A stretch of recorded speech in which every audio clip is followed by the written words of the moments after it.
Good afternoon, YouTube. This is Chuck again, and once more I'm coming to you from my van/recording studio. It's nice and warm in here. It's a beautiful day outside, and a week or 10 days ago when we were down in Ajo, I did a video about RV parks and talk about that particular RV park, and that generated quite a bit of interest, and so I kind of thought maybe I'd expand on that a little bit today and once more talk about the good and the bad of RV parks and some of the things I think they could do better.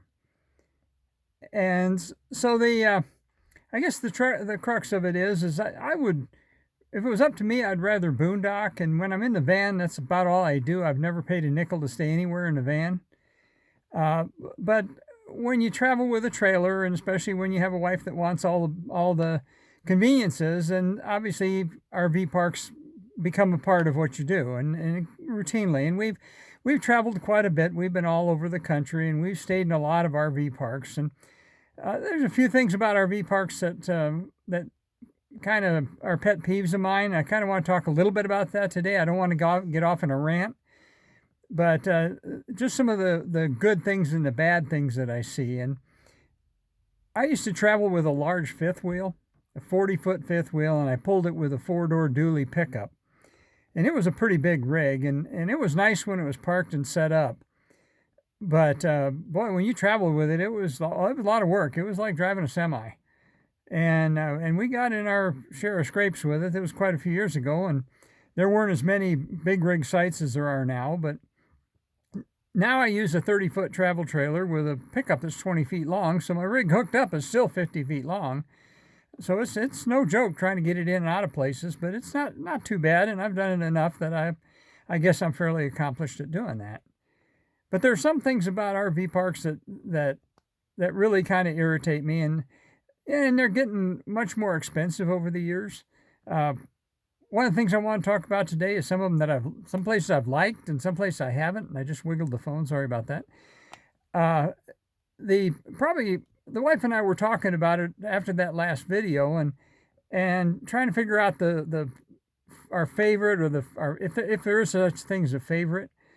We've stayed at some really nice ones, and the other day, Good Sam Electronic Magazine came out with their list of their what they call their 10-10-10 parks for the year. And that's a rating system that they use, and they use it all over North America. And so I got to looking at that list. There's 155 of them on the list. And after I went over the whole list, I found out that we've stayed in 3 of those. And then we stayed in some ones that are pretty nice that aren't on that list. But the 2 of them that we stayed at were in Oregon, and one was here in Arizona. So going back over that, the 2 of them, the one in Arizona and one of them in Oregon, were casino based. And so obviously they got all the money in the world because of the casino. And the third one, which was the one that my wife actually said she liked the best of anything place we've ever stayed, is actually in Oregon. And it was a beautiful place. I'm not sure whether it gets a 10-10-10 rating in my book, but it was pretty nice. And at the time, I thought the price was reasonable. And we stayed there for a few days while we explored the area. Then also on the other end of the spectrum, before I get to the other end of the spectrum too, one of the ones that's not on that list, because they probably don't participate in Good Sam, but we stayed at Fort Wilderness, which is the RV park at Disney World in Florida. And that one was pretty slick. That was nice. It was very well done. They had, good grief, bus service and ferry boats come up to the dock and everything else. I mean, it was pretty slick. But my understanding now is that the pricing on that one has just gone absolutely through the roof, and to the point where I probably couldn't even afford to stay there anymore, even if I did get back down to Florida. Anyway, let me talk about some of the negative ones, or the bad ones. And the one that my wife says far and away was the worst one, I thought you'd get a kick out of hearing about that. And that was in Central California. And we'd been traveling all day, and we were on our way to one of the national parks there. And we were having kind of a little bit of a difficult time finding a place to settle in for the night. And so we finally saw this advertisement for this RV park, and we thought, well, we'll check in there. That'll be okay. And so we got there, and it was a very scenic area. It was, typical rolling California hills and a wooded area, And when we pulled in there, and the place it didn't look the best in the world, but it didn't look all that bad and initially. And so I went out to check in, and I knew there was an issue the minute I walked into the office. I walked into the office, and there was a wall of cigarette smoke in there that you could practically cut with a knife. And the place hadn't been aired out in a long time, and there was some sketchy looking characters hanging around in there. But I told myself, well, we're not moving here. We're just going to be here overnight. And I was tired of driving. We've been driving all day. So I asked them, and they said, yeah, we have 2 spaces left. And they're next to each other, and they're back over yonder. They kind of pointed, is it back over there? They didn't even bother to give us a map. And so anyway, I checked into the spot, and we went back there, and oh my goodness. Now, a lot of RV parks, especially anymore, have got a lot of permanent residents. The housing crisis is such that there's a lot of people there that there's just no place else they can afford to be. And that's kind of the way this place was, but it was somewhat beyond that.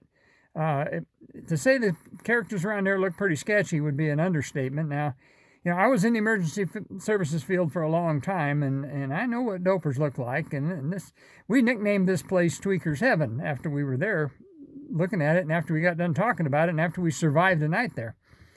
But what I could tell you, and to make it perfectly simple, is if somebody was gonna do a zombie apocalypse movie and they needed somebody to play the zombies, they could have got everybody they needed right there in that RV park, and they wouldn't even have to pay for makeup. I mean, it was pretty bad. And the upside of it is the space next to us was the other open space. And right after we checked in, a couple checked in with a big old 4-wheel drive pickup, dually pickup, and a big cab over camper. And they were a couple from Switzerland, and they were traveling America, and absolute delight. I had a very enjoyable time sitting out there talking to them and talking about the local clientele there at the RV park and the scroungy looking places they were living in, and some of the old trailers and the old motorhomes they were living in that obviously hadn't been moved in quite a number of years. I'm sure the local sheriff's department knew that place well. But we survived it, and we moved on. And my wife, by the way, when we got there, she was so nervous about it. She got out of the truck, went back in the trailer, and then wouldn't come back out again until we got time to leave. And then she came out of the trailer and got back in the truck and let's get the hell out of here. But it was, it was not the best place we've ever stayed. But that was the one that she always claims is the worst place we ever stayed. And like I say, it was inexpensive and got us where we wanted to go, and we survived. We wouldn't stay there again, not on a bet. But anyway, let me talk a little bit about some of my pet peeves about RV parks. And like I said, I've stayed in quite a few of them. Number one is a lot of them are small. A lot of them are old. They were put together before modern trailers with slide outs. And they tried to cram as many spaces as they can into a small area. And as a result, your neighbors are just right there. I've stayed in places where I could barely open my awning without hitting the neighbor's slide out. And I think, for what they cost these days, that's absolutely crazy. On our last big trip we did, which was not this past summer before last, where we went up through Idaho and Montana and Wyoming, we came back down and we got into Moab, Utah late.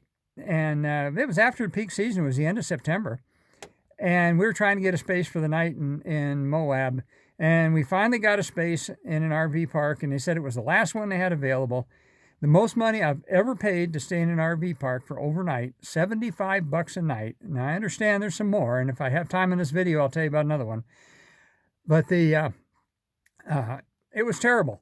One of my pet peeves is that when everything's crammed in there so tight that all you can see out your door is your neighbor's sewer connection. And part of the problem with that, of course, is my trailer, the door is way in the back. If the door was up close to the front, maybe that wouldn't be such an issue. But that just irritates the living daylights out of me. And another pet peeve of mine is when they don't cut the weeds or they don't pull the weeds. And obviously people that don't pick up after their dogs. I'm pretty careful about doing that.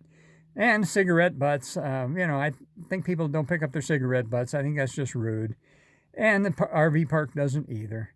And, those are kind of things that just kind of eat at my craw. There's a kind of a joke goes around about what's the difference between an RV park and an RV resort. And the answer to that's about $20 a night. Because there are a whole bunch of places that call themselves resorts that aren't. But anyway, I don't want this to go too long, and I figure you might get a kick out of some of those stories. And I'll come back with a couple more one of these days because we've had some pretty funny stuff happen on the road, and we've had some pretty crazy experiences. Especially back east with that large fifth wheel, we got the roads aren't very good back there, and we got in a couple of pickles, and maybe I'll tell you about that sometime. But I think for right now I'm run over 10 minutes, so I better go ahead and shut this one down for the day. And so, as always, I could tell you, have a good day, love each other, take care of each other. It's a wonderful life, and we'll be talking to you again real soon. And with that,